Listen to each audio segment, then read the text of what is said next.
Bismillahirrahmanirrahim. Assalamualaikum warahmatullahi wabarakatuh. Alhamdulillahi ala ihsani wa syukru lahu ala taufiqihi wa amtinani wa asyhadu an la ilaha illallah wahdahu la syarika lahu ta'ziman li sya'ni wa asyhadu anna Muhammadan abduhu wa rasuluhu da'ila ridwani. Allahumma salli alaihi wa ala alihi wa ashabihi wa ikhwani.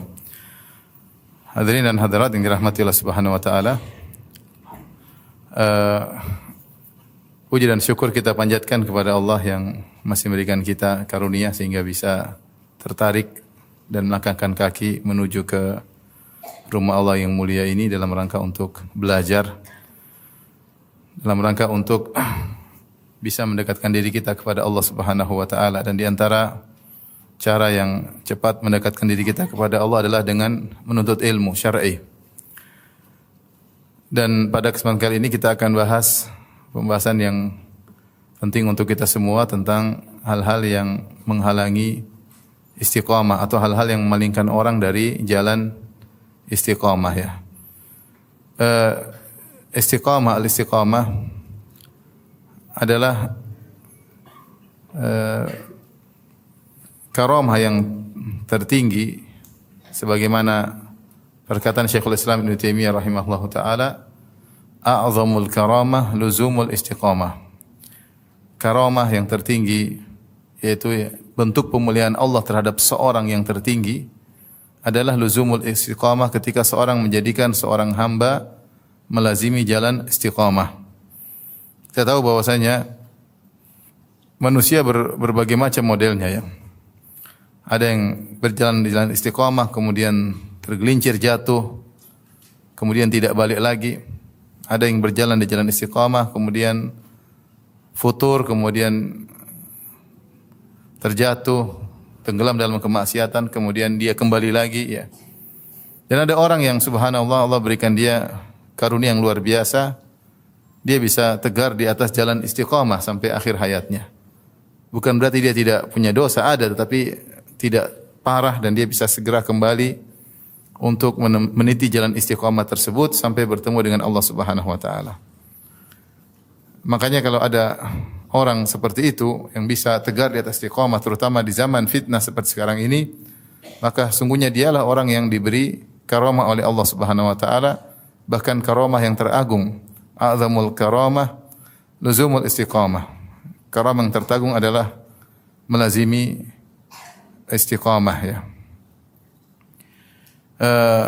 Dan Allah Subhanahu wa taala telah perintahkan kita dalam Al-Qur'an untuk istiqamah seperti firman Allah Subhanahu wa taala, "Falidzalika fad'u wastaqim kama umirt." Istiqamalah engkau sebagaimana engkau diperintahkan. Demikian juga ayat yang lain, "Fastaqim kama umirta wa man taba ma'aka." Istiqamalah engkau wahai Muhammad sallallahu alaihi wasallam sebagaimana engkau diperintahkan dan orang-orang yang bertobat bersamamu. Hendaknya istiqamah, itu orang yang beriman. Demikian juga Allah Subhanahu wa taala mengatakan fastaqimu ilaihi wastaghfiruh. Istiqamalah kepada Allah Subhanahu wa taala dan beristighfarlah. Jadi Allah perintahkan kita untuk istiqamah di jalan kebenaran. Dan istiqamah tidaklah mudah ya. Karena penghalangnya sangat banyak. Mendapat hidayah atau orang bilang hijrah kalau zaman sekarang itu lebih mudah. Tapi istiqamah di atas jalan hijrah itu yang susah ya. Seorang dapat hidayah meninggalkan kemaksiatan, banyak orang dapat hidayah demikian. Tapi untuk dia istiqamah terus meniti di atas jalan kebenaran tersebut sampai bertemu dengan Allah, ini tidak mudah. Makanya kalau ada yang berhasil berarti dia telah mendapat karamah yang tertinggi sebagaimana penjelasan Syekhul Islam Ibnu Taimiyah rahimahullahu taala.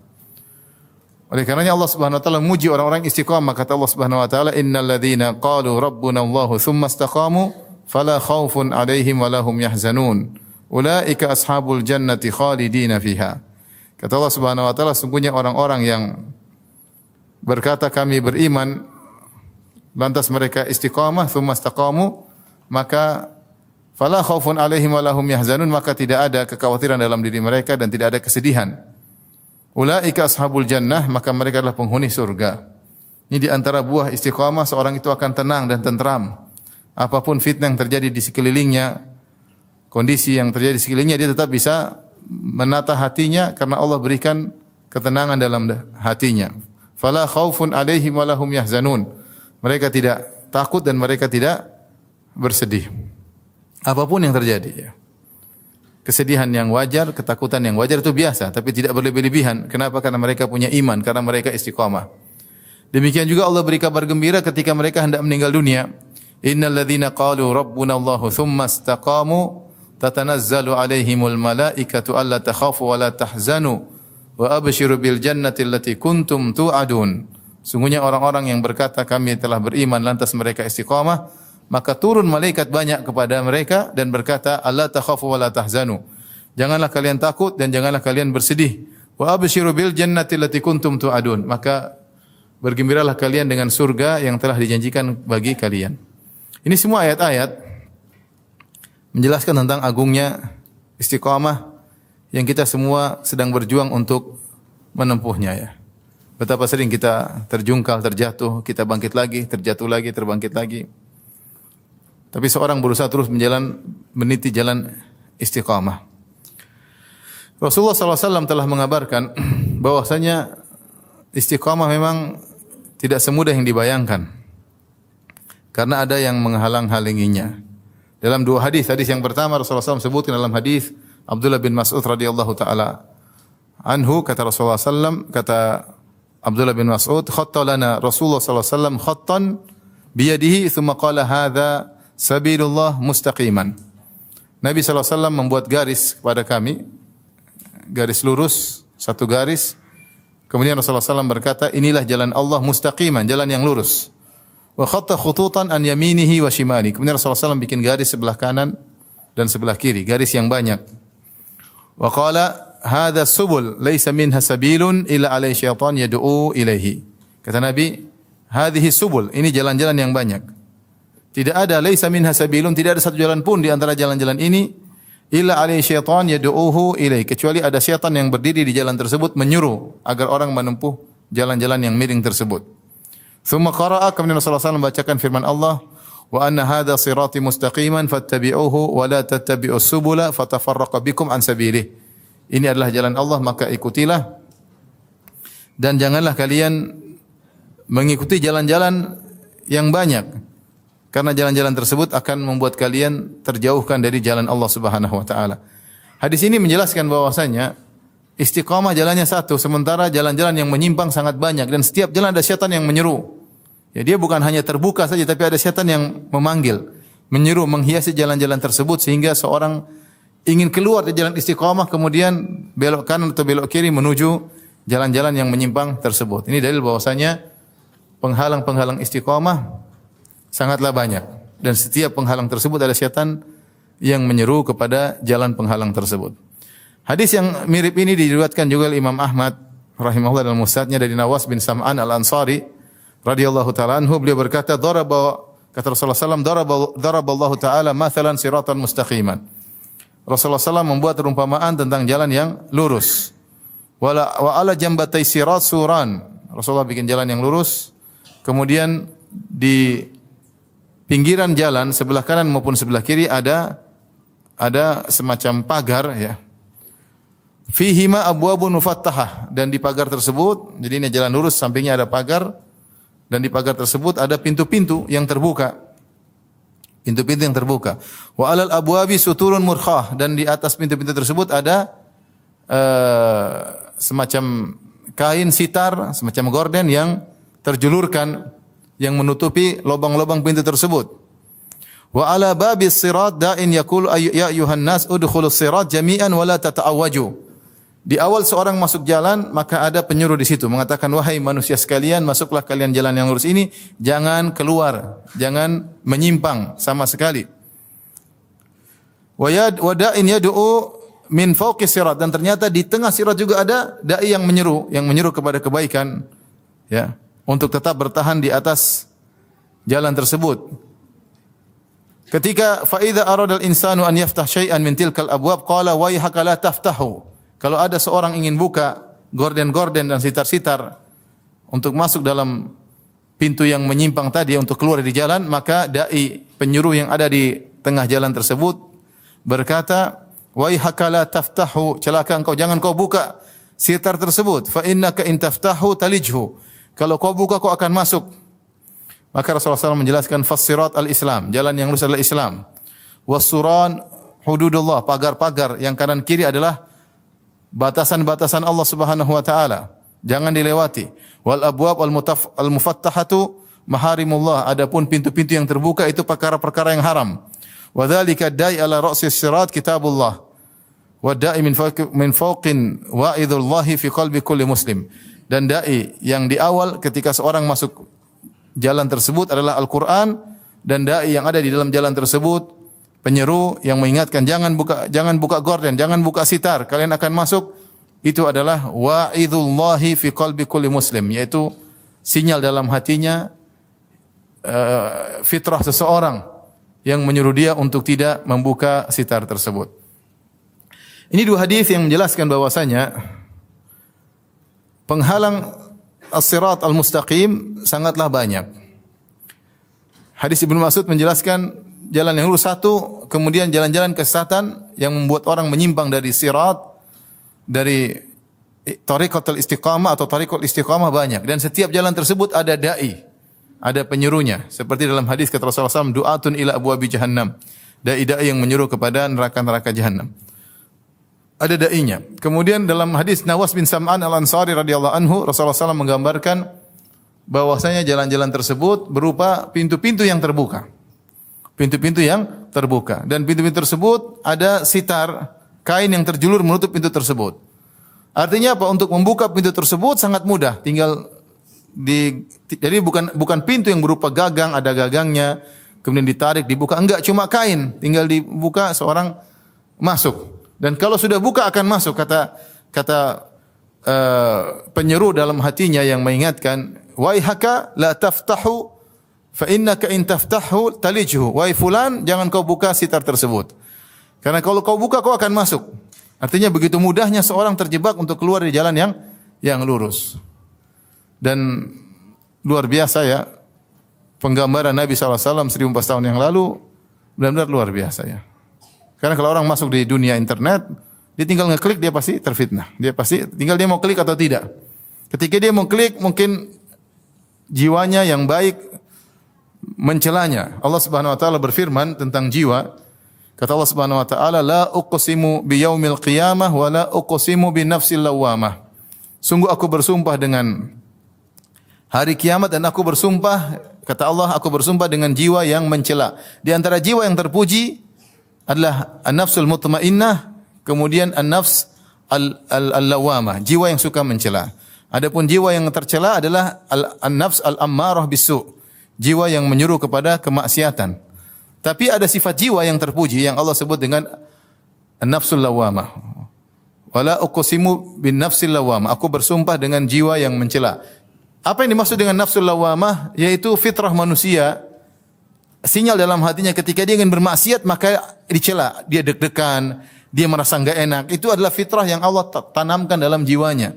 Setiap orang bermaksiat dia pasti ada kegelisahan, dia tidak ada ketenangan, dia pasti tahu ini salah. Cuma karena hawa nafsu mendominasinya sehingga dia akhirnya mengklik, dan kemudian dia berselancar dalam hasil klikannya tersebut, mengantarkan dia untuk melihat hal-hal yang lain yang dilarang oleh Allah Subhanahu wa taala. Jadi Rasulullah SAW menggambarkan bahwasanya untuk keluar dari jalan istiqamah sangat mudah. Pintu terbuka cuma dihalangi oleh sebilah kain yang mudah untuk dibuka oleh seseorang. Dan itu benar-benar kita rasakan di alam sekarang, di zaman sekarang. Kalau ingin maksiat mudah sekali, tinggal mengklik selesai semuanya kan akan terbuka. Waliyadzubillah. Ini gambaran dari Nabi SAW bahwasanya al-istiqamah untuk tegar di atasnya tidaklah mudah, banyak penghalang-penghalangnya. Kemudian istiqamah menjadi lebih sulit lagi karena perjalanannya panjang ya. Kalau istiqamah cuma disuruh istiqamah 1 hari 2 hari mungkin kita bisa. Tapi kita disuruh istiqamah sampai meninggal dunia. Kita disuruh istiqamah sampai meninggal dunia, ini butuh perjuangan yang terus-menerus, kontinu, tidak berhenti. Karena penghalang-penghalang tersebut ada terus, tidak pernah berhenti pula. Dai-dai yang menyuruh kepada neraka jahanam tidak pernah berhenti. Syahwat tersebar tidak ada berhenti, syubhat tersebar tidak ada berhentinya. maka membutuhkan kita untuk istiqamah terus-terusan sampai kita bertemu dengan Allah Subhanahu wa taala. Maka ada yang berhasil, ada yang gugur. Dan jadi masalah yang menjadi patokan Allah bukanlah awal istiqamah. Kalau awal istiqamah kita semua insya Allah bisa dengan izin Allah. Tetapi yang jadi masalah, apakah kita sampai penghujung tetap dalam kondisi istiqamah?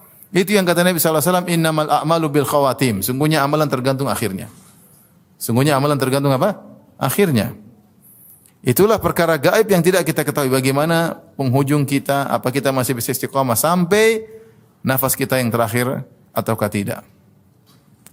Dari sini penting bagi kita untuk mengingatkan diri sendiri dan juga mengingatkan para hadirin hadirat untuk waspada terhadap hal-hal yang bisa menjauhkan seorang dari jalan istiqamah. Sebelum saya menyebut tentang penghalang-penghalang tersebut, ada dua poin yang ingin saya sampaikan. Yang pertama, ikhwan dan akhwat yang dirahmati Allah Subhanahu wa taala, bukanlah konsekuensi dari kelaziman seorang dikatakan istiqomah dia tidak pernah berdosa, bukan demikian ya. Tetapi yang dikatakan orang istiqomah, jika dia berdosa dia segera kembali. Jika dia berdosa dia segera kembali. Karena Allah sendiri telah menggambarkan bahwasanya tidak mungkin seorang tidak salah, enggak mungkin. Makanya ketika Allah perintahkan untuk istiqomah, Allah berfirman, "Fastaqimu ilaihi wastaghfiruh." Istiqomahlah kepada Allah dan istighfarlah. Kata Ibnu Rajab Al-Hambali rahimahullahu taala, kenapa Allah menyebutkan istighfarlah setelah menyuruh istiqamah? Karena enggak ada seorang yang bisa mampu hidup ini tanpa bermaksiat, enggak mungkin. Enggak mungkin. Mungkin kecuali para nabi, para rasul. Kalau kita ini pasti bermaksiat. Mungkin setiap hari kita bermaksiat. Saya begitu, ada perkataan indah seorang salaf, dia mengatakan, hari raya yang sesungguhnya hari raya kamu tidak bermaksiat.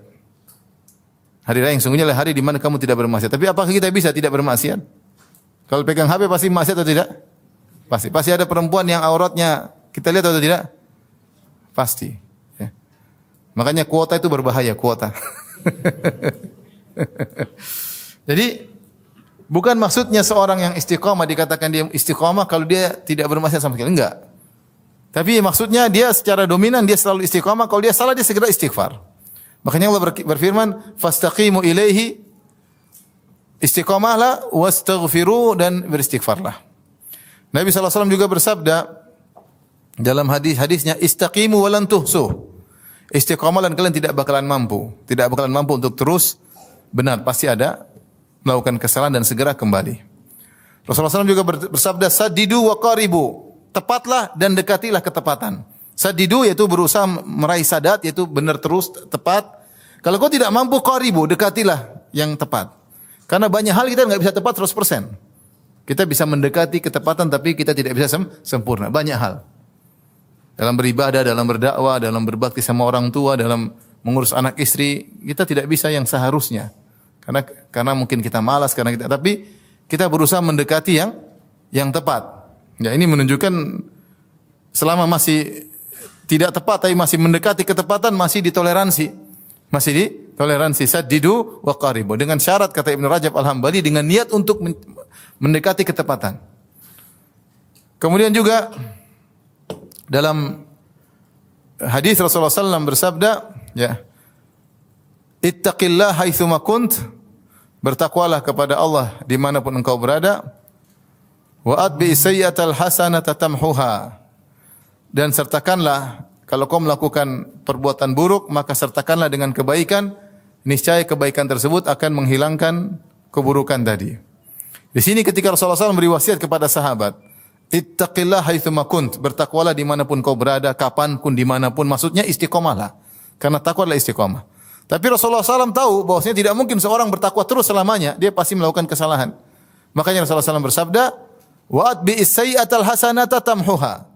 Kalau kau melakukan keburukan, sertakanlah dengan kebaikan, niscaya akan menghilangkan keburukan tersebut. Ini menunjukkan bahwasanya selalu bertakwa adalah perkara yang mustahil bagi seorang anak Adam. Dan Nabi SAW telah bersabda, "Kullu bani Adam khata' wa khairul khata'ina at-tawwabun." Seluruh anak Adam pasti suka melakukan kesalahan dan sebaik-baik yang melakukan kesalahan adalah yang bertobat. Jadi ikhwan dan akhwat yang rahmati Allah Subhanahu wa taala. Bukan maknanya istiqamah tidak pernah bersalah. Itu hal yang mustahil bagi kita manusia, terutama di zaman sekarang yang hidup di tahun 2023 dengan berbagai macam kecanggihan teknologi, ledakan informasi dengan kebebasan yang luar biasa, ya. Mustahil kita tidak bermaksiat.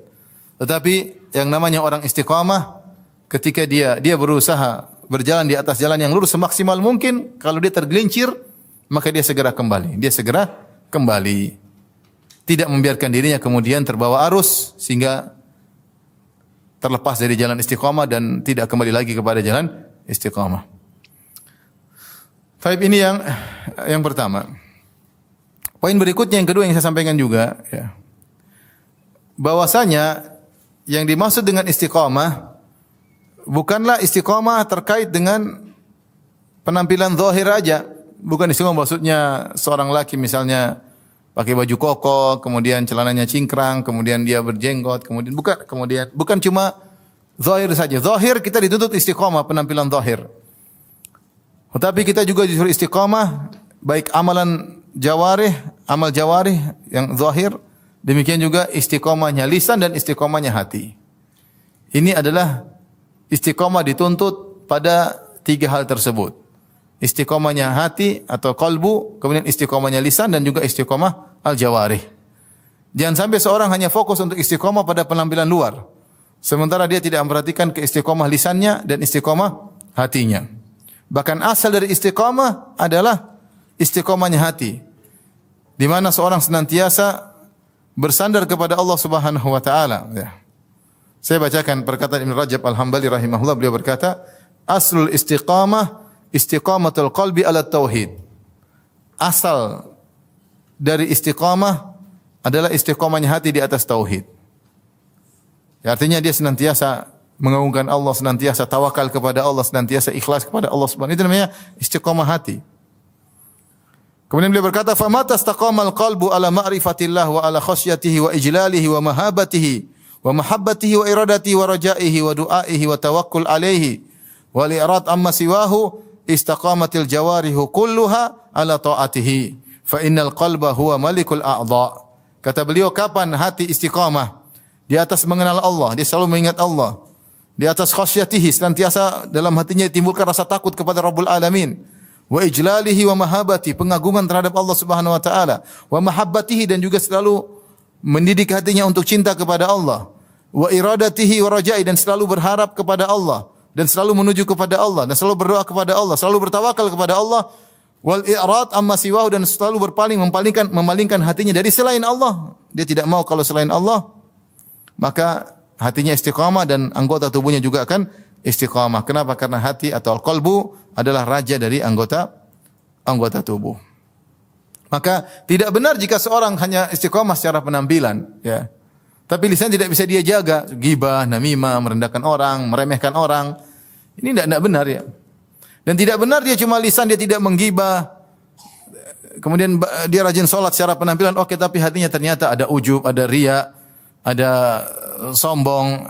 Itu bukan istiqamah. Itu bukan istiqamah. Istiqamah dituntut pada seluruhnya. Saya ingatkan kepada kawan-kawan yang mungkin sudah lama ngaji, jangan sampai kemudian ujub dengan apa yang sudah dia lakukan. Jangan sombong, jangan angkuh, jangan merendahkan. Al-muslim akhul muslim la yakhdhiluhu wa la yahqiruhu. Seorang muslim adalah muslim bagi muslim yang lain, jangan dia tinggalkan, dia la yakhdhiluhu, jangan tinggalkan saudaranya, wa la yahqiruhu, jangan meremehkan merendahkan saudaranya. Maka butuh kita istiqamah anggota tubuh, istiqamah lisan, istiqamah hati, ya. Karena kita dapat sebagian orang, masya Allah, penampilan syar'i, islami, muslim atau muslimah, tapi lisannya tidak bisa istiqamah. Tulisannya tidak bisa istiqamah, komentarnya tidak bisa istiqamah. Selalu melanggar syariat Allah, entah merendahkan, menghina, macam-macam, menggibah, namimah, cari-cari kesalahan orang. Belum kita korek lagi hatinya kayak apa? Wallahu a'lam bishawab. Tapi seorang ketika berusaha untuk istiqamah, dia istiqamah ketiga-tiganya. Qalbunya istiqamah, lisannya istiqamah, dan penampilan luarnya, anggota tubuhnya juga istiqamah. Kita sedih melihat sebagian orang misalnya kelihatannya istiqamah secara penampilan, tapi ternyata lisannya tidak istiqamah. Menghina orang, merendahkan orang, sesama ikhwan ya. Jangan ya. Tidak tahu lagi hati seperti apa. Merendahkan, meremehkan, menghina yang lainnya ya. Terkadang sesama dai, maksud saya ke istiqomah semuanya, bukan cuma penampilan luar aja ya. Bukan cuma jenggot yang istiqomah, bukan cuma celana saja yang istiqomah. Lisan istiqomah, tulisan istiqomah, hatimu istiqomah. Percuma kalau kau penampilan oke tapi hati tidak istiqomah. Ibu juga demikian, ibu-ibu ya. Bukan cuma jilbab saja istiqomah ya. Tapi lisan tidak istiqomah. Contohnya gimana bapak-bapak kalau ibu lisannya tidak istiqomah? Bapak lebih tahu lah. Jangan seperti itu. Istiqomah semuanya, lisan, hati. Jangan hasad, jangan dengki. Jadi wanita suka bersyukur kepada Allah Subhanahu wa taala. Jangan dunia masuk dalam hati kita. Ini semua tidak istiqomah. Taib. Sekarang kita akan bahas tentang hal-hal yang bisa menghalangi istiqomah. Bisa menghalangi istiqomah. Penghalang istiqomah banyak sekali ya. Tapi bisa kita simpulkan pada dua, yaitu syubhat dan syahwat. Itu saja intinya. Kalau bukan syubhat, syahwat. Seorang tadinya istiqomah bisa berubah ketika terkena syubhat. Terkena syubhat ya. Tadinya rajin ibadah, tadinya dia khusyuk dalam salat, tiba-tiba dikasih syubhat, dia ragu tentang adanya Tuhan. Dia ragu tentang benarnya ajaran sunnah, dia ragu. Dia buat ragu sehingga dia mengatakan hadis belum tentu sahih. Al-Quran oke, hadis tidak, akhirnya menolak hadis. Banyak orang terkena syubhat. Apalagi sudah baca perkataan orang liberal, perkataan ahlul bidah, sehingga dia terkena syubhat dan dia keluar jalan istiqamah. Dan demikian juga kembali kepada syahwat. Syahwat dengan berbagai macam modelnya, ini juga penghalang istiqamah. Syahwat dunia, syahwat wanita, syahwat jabatan, syahwat politik, banyak syahwat ya. Sehingga dia keluar di jalan istiqamah. Dan semua hal itu syubhat maupun syahwat semua terkumpulkan di HP. Semua di HP. Lihat bagaimana orang berubah hidupnya dengan HP banyak. Tadinya dia rajin baca Quran. Subhanallah. Tadinya dia rajin ya, berzikir pada Allah Subhanahu wa taala. Tadinya dia tidak suka dengan ghibah dan namimah, tapi HP merubah kehidupannya.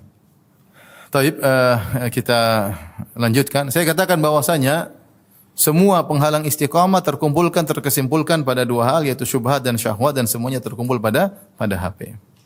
Setiap hari kita bawa penghalang istiqamah. Tergantung sejauh mana kita mau buka atau tidak.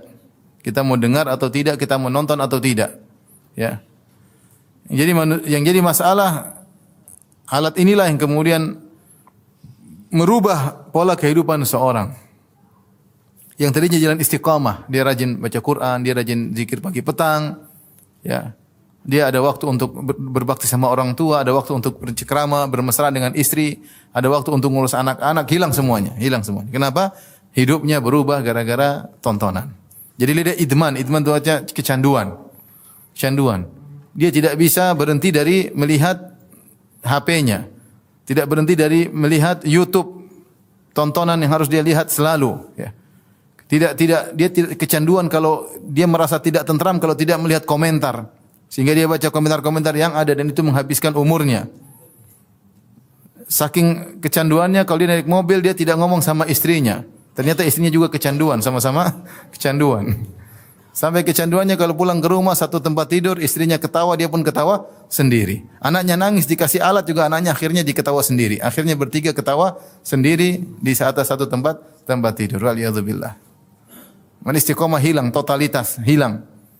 Tidak ada zikir untuk sebelum tidur. Kenapa? Dia tidur sampai nonton YouTube sampai ketiduran. Tidak ada zikir setelah bangun tidur. Bangun tidur yang pertama dia lihat WA yang masuk, kemudian dia buka WA tersebut. Tidak sempat dia membaca doa bangun tidur. Demikian pola kehidupannya sehari, dua hari, sebulan, setahun, puluhan tahun sampai dia meninggal dunia. Zikir pagi lewat, zikir petang lewat.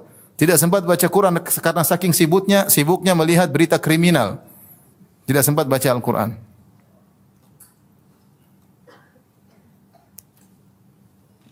Inilah ya, penghalang istiqamah yang paling utama, HP kita.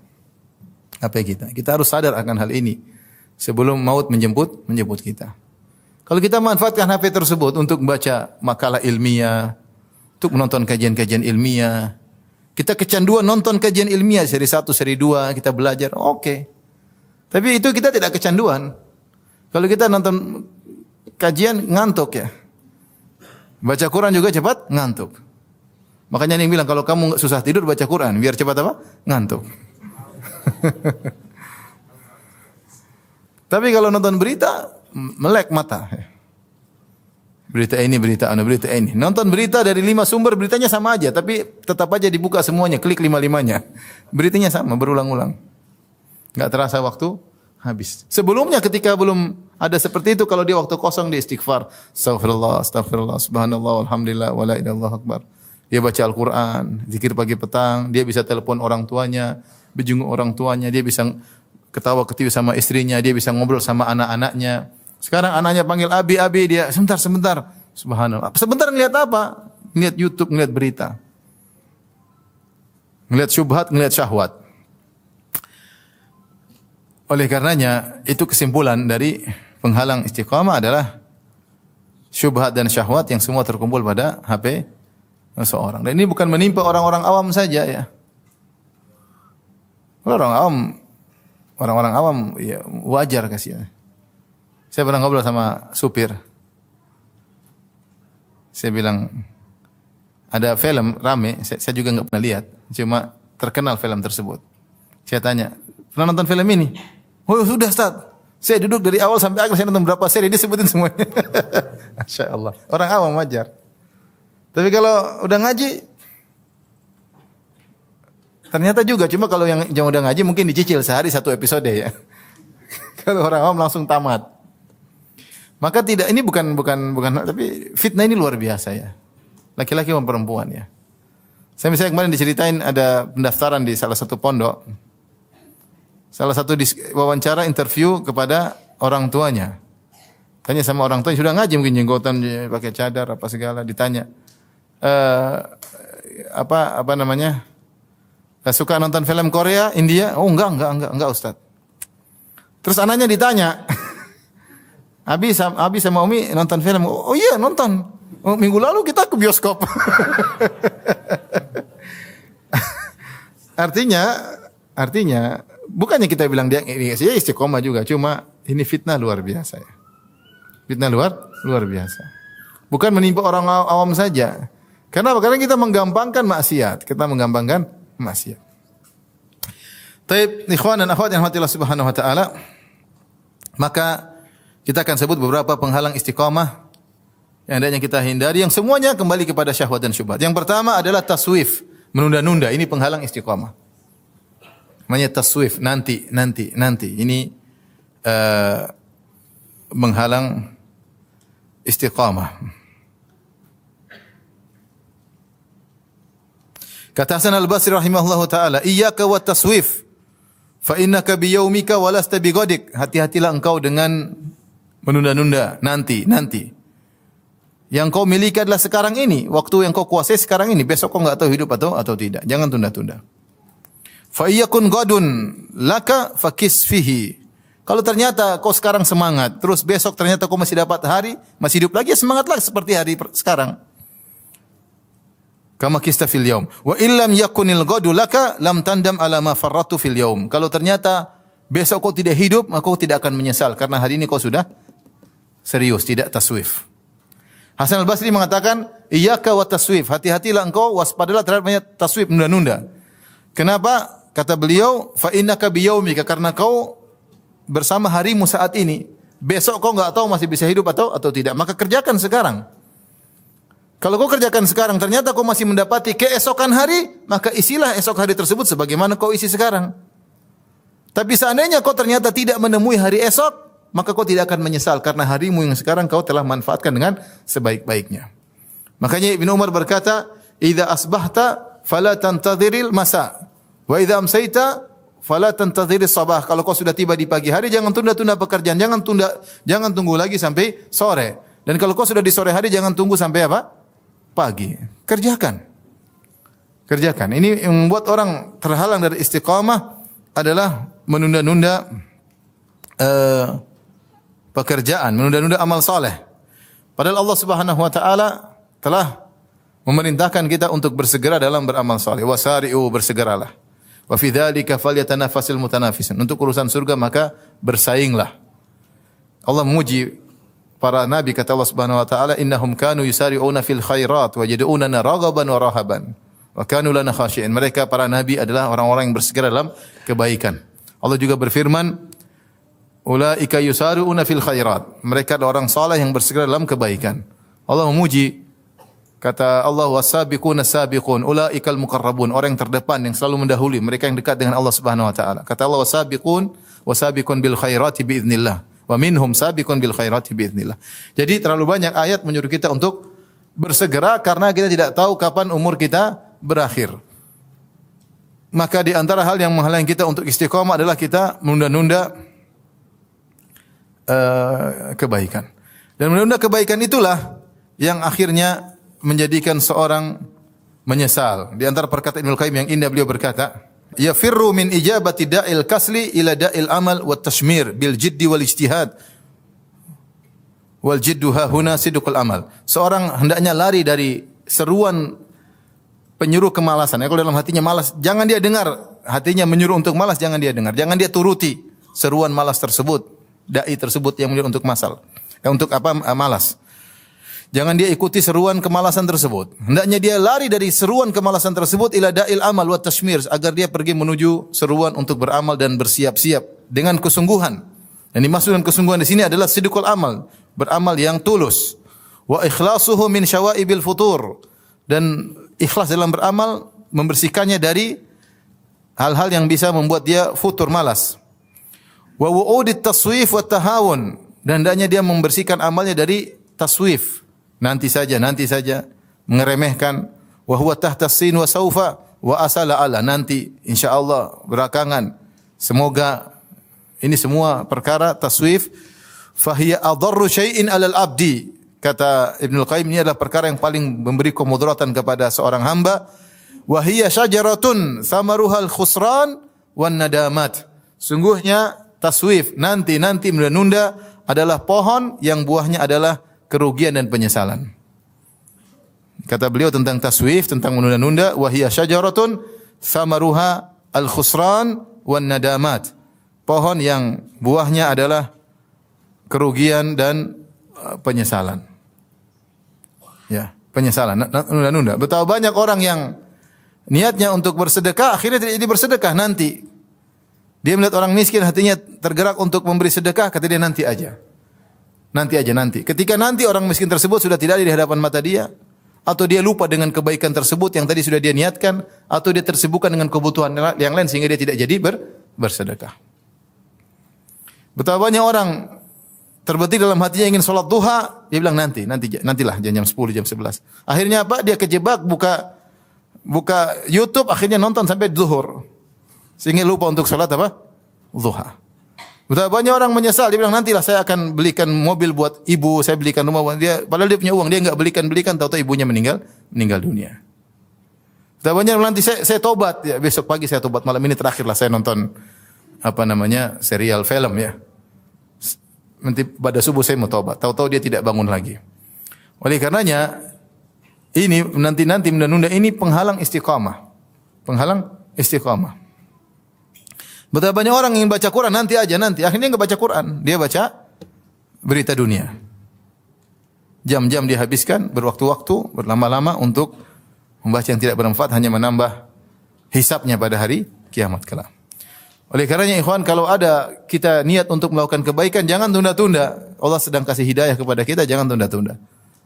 Di antara yang menarik, sebab wanita banyak masuk neraka, ketika Rasulullah SAW di hari Idul Fitri atau Idul Adha, Rasulullah SAW berkhutbah, kemudian Rasulullah SAW berkata, ya ma'syaran nisa tasaddaqna, wahai para wanita bersedekahlah kalian. Fa inna kunna aktsara hatabi jahannam, karena kalian banyak penghuni neraka jahannam, makanya bersedekahlah. Ada wanita berkata, lima ya Rasulullah, kenapa kami perempuan banyak masuk neraka? Rasulullah SAW mengatakan, la anna kunna takfurnal ashir, karena kalian suka kufur kepada suami, tidak berterima kasih kepada suami. Wa tukthirnal la'nah, kalian suka mengumpat. Waktu khirna syaka, yang ketiga kalian suka mengeluh tentang kehidupan, tidak betah dengan kehidupan, mengeluhkan suami kepada orang lain, terkadang mengeluhkan suami sendiri kepada suami orang lain ya. Kemudian di antaranya kata Nabi, wa tusawwifnal khair dalam sebagian riwayat.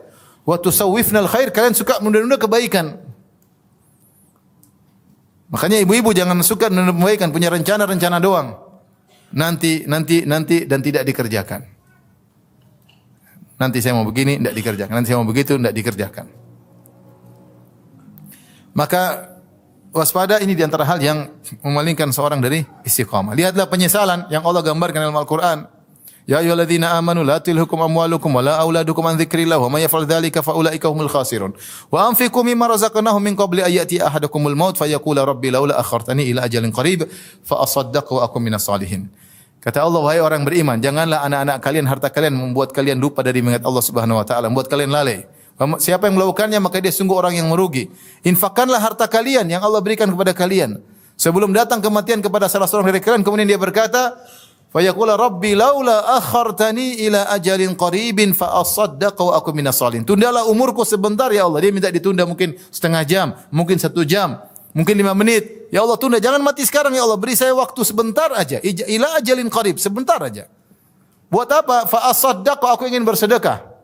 Wa aku minas salihin, aku ingin termasuk orang yang saleh. Duitnya banyak, dia tidak sedekah. Kalau enggak punya duit, apa yang mau disedekahkan? Wajar ya. Buka ATM kosong, daftar utang banyak, ya wajar. Ini ATM isinya banyak, ratusan juta, puluhan juta, pelit. Apa bikin mudarat antum untuk punya ATM 10 juta ente sedekah 1 juta? Apa yang bikin mudarat? Enggak ada mudarat. Ente ini menyesal, kita nanti bukan ente saja, saya juga nanti menyesal. Kita menyesal. Kalau kita mau mati kita bilang, ya Allah, beri saya 5 menit saja. Kenapa 5 menit buat apa? Sudah bisa banyak transfer 5 menit. Iya enggak? Kalau punya mau transfer bibit, transfer tante, transfer kakak, transfer adik, transfer ke pengajian, buat masjid, buat banyak. 5 menit kita bisa beraktivitas dengan yang banyak. Karena kita menghargai umur. Sekarang kita tidak menghargai umur kita. Nah, nanti. Di rumah bengong, bingung bikin apa. Kok bengong? Ada Quran, kenapa bengong? Ada buku, kenapa bengong? Ada bisa zikir, kenapa bengong? Sampai ada istilah membunuh waktu. Dia bosan dengan kehidupannya. Dia membunuh waktu dengan nonton. Maka di antara hal yang menghalangi dari istiqamah adalah taswif, menunda-nunda. Seorang jangan menunda-nunda. Kapan hatinya diberi hidayah oleh Allah maka segera kerjakan. Kapan antum terbetik ingin sholat duha, sholat aja, enggak usah tunda-tunda. Mumpung Allah kasih apa? Hidayah. Ya. Ibu-ibu juga demikian ya. Kapan hati ingin baca Quran, segera baca Quran. Ya. Kapan ingin berbakti sama suami, segera berbakti. Jangan tunda.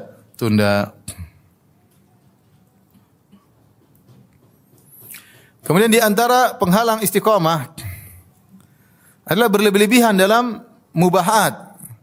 Berlebihan dalam hal yang diperbolehkan, berlebih-lebihan. Karena terlalu di antara cara setan untuk menghalangi seorang, setan menjatuhkan dalam kesyirikan. Kalau tidak bisa syirik, bebas dari syirik, setan menjerumuskan dalam kebid'ahan. Kalau tidak bisa terjerumus dalam kebid'ahan, maka setan jatuhkan dalam perkara-perkara yang makruh. Kalau tidak bisa, maka setan jatuhkan dalam prioritas. Ada yang baik, dia harusnya bisa dapat pahala banyak, dibuat melakukan yang pahalanya kurang. Kalau enggak, setan buat dia terjebak dalam mubahat, perkara yang mubah. Terlalu sering bermubah-mubahan, akhirnya yang syar'i dia tinggalkan, yang mustahab dia tinggalkan. Karena umur kita kan sedikit. Kalau kita enggak memanage, kita tersibukkan dengan perkara yang sunnah, atau tersibukkan dengan perkara yang haram, atau tersibukkan dengan perkara yang mubah. Memang benar perkara mubah boleh, tapi kalau berlebihan, kita khawatir tidak istiqamah. Karena hati ini butuh charger dengan ketakwaan, charger dengan menjalankan perkara-perkara sunnah. Kalau semakin kita sering menjalankan perkara sunnah, maka semakin besar penjagaan Allah terhadap kita. Dalam hadis qudsi, wala yazalu abdi yataqarrabu ilayya bin nawafil hatta uhibbah. Senantiasa seorang hamba mendekatkan dirinya kepada aku dengan perkara-perkara yang sunnah sampai aku pun mencintainya. Fa idza ahbabtuhu, jika aku sudah mencintai sang hamba, aku menjadi pendengarannya, penglihatannya, menjadi lisannya, menjadi hatinya, menjadi tangannya. Artinya Allah jaga dia. Tapi ketika dia meninggalkan sunnah dan sibuk perkara yang mubah, berlebih-lebihan, maka dia akan keluar dari jalan istiqamah. Dia akan meninggalkan sunnah. Wajib pun terkadang tertunda-tunda. Contoh nyata hal-hal yang berlebihan di zaman sekarang ini, apa contohnya? Apa contohnya? Hobi apa? Hah? Goes. Nanti banyak yang marah. Goes kalau sesekali oke lah. Saya juga dulu goesan ya. Ya kalau tiap hari goes 3 jam, 4 jam berlebihan. Ya. Tiap hari 4 jam. Kecuali ada terapi kesehatan, itu lain lah. Ya, tapi kalau udah perlu nggak ada masalah. Orang perlu nggak apa-apa. Dia goes tiap hari, kenapa? Dia pelatih goes, ya nggak apa-apa. Jadi cari nafkah dengan pelatih goes. Tapi antum yang goes jangan tiap hari. Ada waktunya, ada waktunya. Contoh di zaman sekarang ini berlebihan dalam nonton bola, berlebihan. Nonton bola mungkin hukumnya asalnya mubah mungkin ya. Orang berlebihan, semua dia nonton. Sampai jam 2 malam dia nonton. Finalnya jam 2 malam pasti apa? Bangun. Kalau dia sudah bangun jam 2 malam, pasti ada sunnah yang ditumbalkan. Pasti atau tidak? Pasti. Kecuali ente pemain bola, oke. Ente bukan pemain bola. Saya nonton. Semua pemain dihafalkan namanya. Fulan, si fulan. Sampai saya pergi ke suatu semacam pondok ya, semacam tempat nuntut ilmu. Ada kawan yang cerita, dia bilang, Ustaz, saya dulu di sini, saya lihat 2 orang berjalan, kemudian mereka sedang diskusi tentang suatu hadis. Ini bagaimana, ini bagaimana. Sekarang santri jalan berdua, kamu Ronaldo apa Ronaldinho? Santri ngobrol pemain bola. Hafal tentang ini, begini. Kemudian, ini pemain bola ini tidak punya istri tapi anaknya banyak. Sampai hafal tempat inilah, ini di mana tentang biografinya. Biografi Abu Bakar As-Siddiq tidak tahu. Ini berlebihan dalam bukannya artinya seorang mengatur ada waktunya dia senang-senang, ada waktunya dia happy-happy, tapi jangan berlebih-lebihan. Ini menghalangi seorang dari apa? Istiqamah. Ketika dia sudah berleha-leha dalam perkara yang berlebihan, dia kecenderungan untuk melakukan ketaatan malas. Kenapa? Dia menemukan kelezatan di situ. Kelezatan yang berlebihan, lupa untuk beribadah, zikir berat, membaca Quran berat, hadir pengajian berat, bangun malam apalagi berat. Ya. Uang dia biasa habiskan untuk senang-senang, dia mau sedekah, terasa berat karena banyak keperluan, dia ingin senang-senang lagi. Jadi waspada, banyak hal yang mubah, yang dibolehkan, yang terbuka di hadapan kita, maka seorang ya waspada. Jangan sampai kemudian kita diwafatkan, kemudian kita dibangkitkan, ketika dia buka catatan amal, isinya semua pertandingan. 2 jam pertandingan. Kemudian liga ini, liga anu. Isinya semua catatan amal, isinya itu. Itu berlebihan atau tidak? Berlebihan. Antum ridho kalau dibuka catatan amal isinya kayak begitu? Janganlah. Kita pengen ya ada nonton liga ada, tapi setelah itu ada 2 jam baca Quran, 2 jam bersama orang tua, setengah jam zikir kepada Allah, 2 jam ikut pengajian, seperti itu. Artinya hati-hati berlebihan dalam perkara yang mubahat bisa membuat seorang tergelincir dari jalan istiqamah. Dan betapa banyak perkara-perkara yang mubah tidak mubah secara murni, dia tercampur dengan kemaksiatan. Betapa banyak. Banyak sekali. Taib, di antara hal yang bisa membuat seorang terjauhkan di jalan istiqamah adalah yang paling bahaya al-jalisus su, yaitu teman yang buruk. Teman yang buruk. Ini komunitas ini luar biasa pengaruhnya komunitas. Seorang bisa berubah total dengan salah bergaul. Seorang wanita yang tadinya tawadhu, rendah diri, penampilan biasa, salah bergaul jadi menor. Kemudian maunya tas-tas branded. Tidak bersyukur sama suami, nuntut sana, nuntut sini, salah bergaul. Salah bergaul. Merubah pola hidup seseorang. Ini tawadhu sederhana, menyenangkan suami, semuanya berubah semuanya, salah bergaul. Waliyadzubillah. Makanya hati-hati ya. Komunitas itu sangat mudah merubah seseorang. Seorang tadinya pikirannya akhirat, tadinya lurus niatnya, dia urusan dakwah karena Allah Subhanahu wa taala, dia bikin pengajian karena Allah Subhanahu wa taala, seorang bikin syubhat begini, oh ini bisa dapat uang loh begini, akhirnya pikirannya duit semua sekarang. Semua agama dijadikan duit. Kasihan. Salah bergaul. Ustadz bergaul dengan pedagang. Jadinya ustadznya berdagang lewat batas. Kalau sesuai keperluan enggak apa-apa. Semua orang juga butuh dagang, butuh biaya, tapi berlebihan. Orientasi niat berubah tadi. Niatnya karena Allah Subhanahu wa taala berubah jadi apa? Duniawi murni. Semua perhitungannya duniawi. Salah bergaul. Salah bergaul. Waliyadzubillah ya. Ya. Oleh karenanya teman ini sangat penting. Sangat penting. Kita cari teman-teman yang membuat kita ingat sama akhirat. Kalau lihat dia kita ingat akhirat. Kalau kita lihat dia kita ingat akhirat. Cari teman-teman yang kita saling mengingatkan, yang tidak pekewu untuk mengingatkan saya kalau saya salah dan saya tidak pekewu untuk mengingatkan dia kalau dia salah. Itu teman yang terbaik. Bukan teman yang ketemu senang-senang tidak saling menegur, kalau ada salah dibiarin aja. Ini teman yang menyesatkan. Bahkan diajak-ajak untuk melakukan kemaksiatan ya.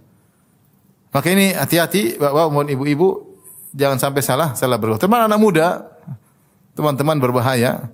Dan teman-teman sekarang bukan cuma teman-teman dunia nyata, dunia maya juga bahaya. Gabung di komunitas yang salah dunia maya juga berbahaya. Ya. Waliyadzubillah. Maka seorang waspada, cukuplah bagaimana Rasulullah SAW telah menggambarkan tentang bahayanya. Wa mathalu al-jalisi su' kanafikhil khir. Ya. Adapun perumpamaan teman yang buruk seperti pandai besi. Imma an tahriqa thiyabak, mungkin kalau kau dekat-dekat dengan dia akhirnya apinya bisa membakar bajumu. Imma an tajida minhu rihan muntinah, kalau enggak kau akan rihan muntinah, kau akan mendapati bau yang busuk dari dia. Kecipratan maksiat yang dia lakukan. Jadi kita tatkala berteman kita evaluasi. Saya bergaul sama si fulan sebulan, apakah pergaulan saya dengan dia mendekatkan saya kepada Allah atau tidak? Kalau semakin menjauhkan berhenti. Mohon maaf. Udah, cari teman yang lain. Kalau kita enggak sadar bergaul dengan dia ternyata semakin benar dunia semakin banyak tapi semakin jauh dari Allah Subhanahu wa taala. Itu namanya istidraj. Kita semakin dapat duit tapi salat malam sebagian kita tinggalkan, baca Quran enggak pernah. Istidraj kita ini diisi dari Allah Subhanahu wa taala. Ini teman menyesatkan, tinggalkan. Ya, ente mati harta tidak dibawa.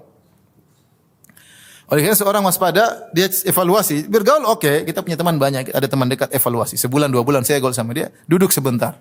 Bandingkan saya 2 bulan sebelum kenal dia dengan 2 bulan sekarang setelah kenal dia. Apa pembicaraan saya? Apa deposit akhirat saya bertambah atau berkurang? Direnungkan, evaluasi. Kalau baik lanjutkan, kalau enggak selamat tinggal ya. Karena teman benar-benar punya pengaruh yang luar biasa. Lihatlah Abu Talib hampir-hampir masuk Islam, tapi ada teman yang buruk, Abu Jahal. Ketika Abu Talib akan meninggal dunia, Nabi SAW datang kepada Abu Talib berkata, "Ya ammi qul la ilaha illallah kalimatan uhaju laka biha indallah." Wahai Abu Talib, ucapkan satu kalimat yang aku akan membela engkau pada hari kiamat. Kalau ucapkan la ilaha illallah. Abu Talib ingin ngomong, tapi datang Abu Jahal, "Atarghabu an millati Abdul Muttalib?" Wahai Abu Talib, kata Abu Jahal, "Apakah kau benci dengan agama bapakmu Abdul Muttalib? Kau tidak suka?" Akhirnya dia terprovokasi. Fa aba an yaqula la ilaha illallah. Akhirnya meninggal tidak mau mengucapkan apa? La ilaha illallah karena salah berteman. Ibu juga demikian, ibu kalau punya teman membuat cinta sama dunia, merubah gaya hidup menjadi gaya hidup yang glamor, semakin tidak taat kepada suami, semakin banyak menuntut sama suami, ibu salah bergaul. Salah bergaul. Meskipun teman pengajian tidak semuanya benar. Ada teman pengajian yang merusak, membuat kita selalu pikirannya dunia. Enggak. Hidup cuma sebentar. Kita perlu dunia, kita semua perlu dunia. Tapi jangan masukkan ini tersebut dalam hati kita. Taib ini di antara penghalang istiqamah adalah teman yang buruk. Di antara penghalang istiqamah adalah tidak ikhlas. Ini hati-hati, tidak ikhlas. Tadi saya sudah sebutkan di awal pengajian, istiqamah bukan cuma istiqamah badan, bukan cuma istiqamah lisan, istiqamah hati. Cek hati kita terus. Saya ikhlas atau tidak? Sebentar aja saya ikhlas. Ini tujuan saya ke sini ngapain sih? Tujuan saya mengapain sih ke sini? Tujuan saya ngumpul-ngumpul buat apa sih? Saya mencari ridha Allah atau cari muka untuk diakui sama teman-teman? Buat apa saya nyumbang di masjid? Buat apa saya jadi panitia pengajian? Buat apa? Tanya dalam hati. Karena Allah atau bukan? Kalau bukan karena Allah, berhenti sejak awal, berhenti aja, enggak usah. Kalau karena Allah, bismillah, lanjutkan. Karena ketidakikhlasan membuat orang terjungkal di akhir hayatnya. Kata Nabi sallallahu alaihi wasallam satu hadis, "Inna ahadakum la ya'malu bi amali ahli jannah hatta ma yakunu bainahu wa bainaha illa dhira'.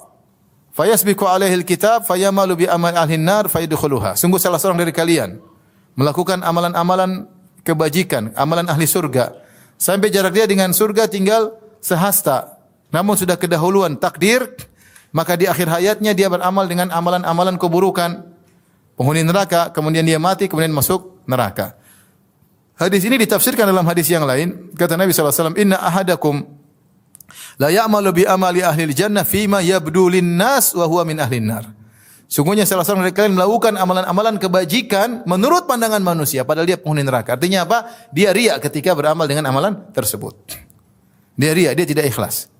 Nah, riya ini kalau dibiarkan akan berdampak di akhir hayat. Akan berdampak di akhir hayat. Maka seorang waspada ketika dia beramal saleh, selalu dia ingatkan dirinya, saya karena Allah atau bukan. Ya. Jangan dia terpedaya dengan riya, jangan dia berleha-leha dengan riya, karena riya menyenangkan, dipuji orang, dia pamer dirinya, dia angkat-angkat dirinya, dia posting ibadahnya. Orang senang sama dia dan dia bangga dan dia lezat, ada kelezatan. Riya lezat. Makanya Ibnu Taimiyah mengatakan orang yang suka dengan kedudukan, dengan syahwatun khafiyah, syahwat yang tersembunyi, tapi dia akan terjungkal satu hari. Ya, akibat penyakit hatinya yang dia sembunyikan tersebut. Kemudian di antara hal yang bisa menghalangi seorang dari istiqamah adalah ujub, al-ghurur bil amal, seorang ujub. Ya. Hati-hati juga kita perhatikan hati kita. Apapun yang kita lakukan jangan kita merasa hebat. Kita tahu bahwasanya semuanya dari Allah Subhanahu wa taala. Kita bisa hafal Quran karena Allah Subhanahu wa taala. Kita bisa hafal juz amma karena Allah Subhanahu wa taala. Kita bisa haji karena Allah, kita bisa umrah karena Allah. Allah yang menggerakkan hati kita, Allah yang memberikan kita harta sehingga kita bisa daftar, kita bisa haji, kita bisa sukses semua karena kita bisa berbakti sama orang tua karena Allah Subhanahu wa taala. Kita bisa menyenangkan anak istri karena Allah Subhanahu wa taala. Anak kita berhasil kita didik bukan karena kita. Jangan kita kemudian karena saya ini saya didik anak saya, enggak, karena Allah. Kemudian dengan sebab kita, ya. Sebagian orang bangga berhasil didik anaknya kemudian dia ujub. Jangan, kapan kita ujub kita lupa bersyukur sama Allah Subhanahu wa taala. Kalau kita sudah lupa bersyukur sama Allah, kita tidak terpanggil untuk beramal saleh. Karena di antara bentuk syukur adalah kita semangat untuk amal saleh, kita tahu semua dari Allah, maka kita beramal saleh karena kita bersyukur. Nah, kalau seorang ujub, dia bisa menyimpang. Dia bisa menyimpang, kemudian dia keluar dari jalan istiqamah. Apapun yang kita lakukan keberhasilan, ya, jangan pernah ujub. Baik perkara dunia maupun perkara akhirat. Jangan pernah ujub. Jadi ujub bukan hanya dibatasi perkara akhirat saja, perkara dunia juga. Saya berhasil punya perusahaan, saya berhasil punya ini, saya punya pegawai yang banyak, saham saya naik, semua itu karena Allah Subhanahu wa taala. Apatah saya? Saya pun diciptakan dari tidak ada menjadi ada. Yang berikan kecerdasan Allah, yang berikan pengalaman Allah, yang mempertemukan saya dengan kolega pekerjaan, partner kerja juga Allah Subhanahu wa taala, yang buat pasar bisa membeli barang saya juga Allah Subhanahu wa taala. Percuma kita semakin harta banyak, semakin sukses tapi kita ujub. Kita semakin jauh dari Allah Subhanahu wa taala. Karena orang yang ujub akhirnya mengatakan pada sombong, dan kalau sudah sombong tempatnya di neraka. Fabi'sa maswal mutakabbirin. Jadi ujub adalah marhalah untuk kesombongan. Kalau ujub dia merasa tinggi, sombong dia merasa yang lain di bawah dia. Dalam perkara apapun. Perkara dunia bisa bikin sombong, perkara akhirat bisa bikin sombong. Keberhasilan bisa bikin orang sombong dalam hal apapun. Ya. Orang punya ilmu bisa bikin sombong, enggak bisa. Wah, itu ilmunya cuma cetak. Ini enggak bisa. Saya bisa. Jadi bisa tulis apa? Saya bisa tulis ini. Itu apa? Sombong. Menganggap orang lain di bawah dia, itulah kesombongan. Itulah sombongan. Kata Nabi sallallahu alaihi wasallam ketika ditanya tentang kesombongan, dia mengatakan, Rasulullah SAW bersabda, batarul haq wa ghamtun nas, menolak kebenaran dan merendahkan orang lain. Antum jangan sampai ngaji terus suka merendahkan orang lain. Apalagi orang yang antum rendahkan ustaz antum sendiri. Ustaz itu apa? Ustaz apa? Subhanallah. Ente termakan sama ucapan-ucapan syaitan. Ya. Muncul sekarang model-model orang seperti ini. Yang dia rendahkan bukan teman pengajiannya, dia rendahkan ustaz dia rendahkan. Ya akhi, ente doain ustaz. Kalau ustaz salah ente doain. Kalau ustaz salah ente tegur, bukan ente malah ketawain. Bukan ente rendahkan. Hati-hati. Ingat sombong itu apa? Batarul haq wa ghamtun nas, menolak kebenaran dan meremehkan orang lain. Apalagi ustaz yang mengajarkan tauhid dan sunnah. Ada adabnya ketika ingin meluruskan, bukan mentertawakan, bukan menghinakan. Percuma ngaji kalau seperti itu. Ini tanpa sadar hati antum keluar dari istiqamah. Ngaji bukan tambah banyak ilmu, tambah tawadhu, tambah suka nyinyir orang lain. Waliyadzubillah. Di internet banyak sekali komentar-komentar. Saya enggak baca alhamdulillah, saya dikasih tahu. Baca bikin pusing ya. Dan ini bukan maksudnya bukan ditujukan ke saya, bukan ya. Maksud saya si fulan diomongin, si fulan diomongin, janganlah, udahlah. Kalau saya diomongin sudah dari dulu, saya sudah tahu. Maksud saya hati-hati antum nih yang sudah ngaji jangan begitu. Jangan begitu, istiqomah lisan, istiqomah hati, istiqomah amal jawarih, istiqomah. Yang terakhir di antara hal yang membuat seorang keluar dari istiqomah adalah istihanah at-tahawun bil ma'asi, menggampangkan maksiat. Menggampangkan apa? Maksiat. Kita ini kalau ada maksiat jangan kita gampangkan. Kalau lihat cewek tundukkan pandangan, jangan malah melotot. Ah, kecil, dosa kecil. Dosa berulang-ulang jadi banyak. Iyyakum muhaqqaratiz dzunub, kata Nabi, hati-hatilah kalian dengan dosa yang anggap sepele. Bertumpuk-tumpuk akhirnya. Hukum asal melihat aurat wanita, hukum asal dosa kecil. Tapi kalau 1 jam nontonnya, nonton film cinta-cinta cewek Korea dilihat-lihat 1 jam. Tiap hari 1 jam, 1 minggu 1 jam, 1 minggu 7 jam. 1 bulan 30 jam. 30 jam kali umur antum 20 sudah berapa? Banyak. Ini dibuka di akhirat semuanya maksiat. Karena kita menggampangkan maksiat yang kita terjerumus. Terjerumus. Maka kalau ada pintu maksiat jangan diremehkan. Jangan kasih celah. Maksiat apapun jangan kasih celah. Kalau enggak haram-haram tinggalkan. Awal kalau kita untuk meninggalkan maksiat mudah, tapi kalau sudah kita masuk sudah susah. Susah. Kalau ngalingkan pandangan mudah. Auzubillahi minasyaitonir rajim. Selesai. Tapi kalau lihat auzubillah bisa ke bawah. Kalau kita enggak klik gampang, kalau udah klik sudah susah. Ya enggak? Kalau kita enggak ngeklik gampang enggak atau tidak?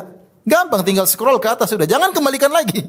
Kalau scroll ke atas balikan lagi, tergoda semakin untuk apa mengklik. Kalau sudah mengklik, selesai. Coba kalau kita enggak klik selesai. Mau seliruan berita sudah cuek aja. Kalau udah mengklik repot. Jadi jangan menggampangkan maksiat. Kapan kita menggampangkan maksiat, kita sangat mudah terjerumus dalam maksiat. Kalau ada teman-teman kumpul mulai mudah-mudahin gibah, jangan ini gibah. Jangan kita sepelekan. Ini gibah, bilang enggak, saya enggak mau. Bilang enggak, jangan ngobrol gini. Ngobrol yang lain lah, jangan ini gibah. Atau kita palingan membicarakan. Jangan kita gampang. Gampang kan terbiasa akhirnya. Ketemu majelis gibah, Gibah sana, gibah sini, gibah sana, gibah sini. Akhirnya tanpa kita sadari, bukan dosa kecil lagi, gibah dosa besar. Ini gara-gara menggampangkan maksiat. Baik maksiat mata, maksiat telinga, maupun maksiat lisan. Kalau kita tahu sudah kita pelajari ilmu, ini maksiat sudah, jangan dilanjutkan. Kecuali kita darurat, enggak gimana lagi. Mau pergi ke kota lain harus naik pesawat. Naik pesawat ya pasti campur dengan apa? Perempuan. Kalau enggak mau perempuan, duduk di bisnis kelas, duit tidak ada. Terpaksa di belakang. Kadang-kadang di tengah diapit cewek kanan kiri. Terkadang diapit cewek kanan kiri, bajunya enggak normal. Bajunya kekecilan, kasihan. Akhirnya terlihat apa yang terlihat. Membaca Quran tapi di depan Quran kanan kiri lirikan mata tidak berhenti. Untuk mata enggak ngantuk, repot. Maksud saya, kalau kita bisa menghindar, jangan menggampangkan. Kalau sudah tidak bisa karena darurat lain cerita, Allah memaafkan insyaallah taala. Ad-daruratu qaddaru biqadariha, darurat sesuai dengan kadarnya. Ini buat kita terjerumus dalam maksiat bukan karena beratnya maksiat tersebut, tapi karena kita gampangin di awalnya itu.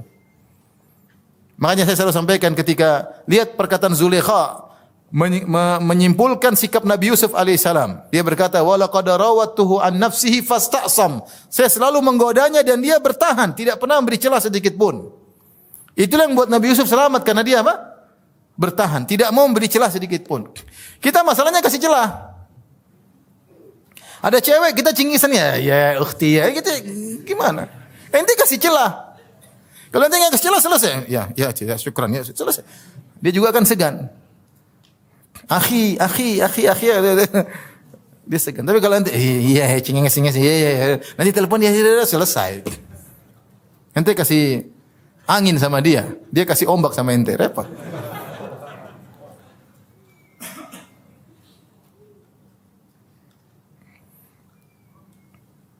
Makanya saya termasuk lemah, makanya saya bilang saya tidak mau simpan nomor akhwat, saya enggak mau. Saya ada nomor ibu-ibu sini, nenek-nenek panitia pengajian nenek ada berapa? Nenek. Ya. Kalaupun ada yang bicara pasti saya sama istri saya. Saya enggak mau. Telepon lewat istri kita bicara bertiga. Atau enggak istri saya hadir ya. Bukan apa, artinya saya menjaga diri karena saya tahu saya lemah ya. Saya tahu saya lemah ya. Oleh karenanya ikhwan, sama-sama berusaha jangan kasih celah, jangan menggampangkan maksiat. Jangan gampangkan maksiat. Ada orang pernah datang ke rumah, saya sering ceritain, datang ke rumah kemudian menggibah seseorang. Terjadi heboh. Ustaz Firanda, saya mau cerita Ustaz. Saya enggak mau dengar. Ustaz dengar dulu dari versi saya enggak mau dengar. Saya dengar juga buat apa? Saya tidak bisa nasihati dia. Dia bilang sama istri saya, Mbak, kata istri saya enggak. Udah Mbak enggak usah cerita Mbak, kita enggak mau dengar. Karena kalau kita apa sih? Udah kebuka. Oh, begitu ya? Oh, begitu ya? Oh, saya baru tahu kalau begitu. Oh, udah selesai. Panjang lebar. Kalau enggak, selesai enggak, sudah kita enggak dengar. Amankan hati. Selesai. Kecuali kalau kita mau menasihati, enggak apa-apa kita dengar. Betapa banyak saya harus mendengar karena saya harus nasihati. Kalau saya merasa tidak mampu menasihati, saya enggak mau dengar. Ngapain? Baik. Oleh karenanya di antara hal agar kita selamat di jalan istiqamah, jangan beri celah sedikit pun terhadap pintu-pintu maksiat. Kalau tahu ini melanggar sudah jangan. Tapi demikian saja ikhwan dan akhwat yang rahmatillah subhanahu wa taala, semoga Allah melindungi kita di atas jalan ketaatan dan menjauhkan kita dari lembah-lembah kehinaan. Tapi demikian saja, mohon maaf banyak saya tidak bisa jawab karena keterbatasan ilmu. Semoga pertemuan kita bermanfaat. Subhanakallah bihamdik asyhadu an la ilaha illa anta astaghfiruka wa atubu ilaik. Assalamualaikum warahmatullahi wabarakatuh.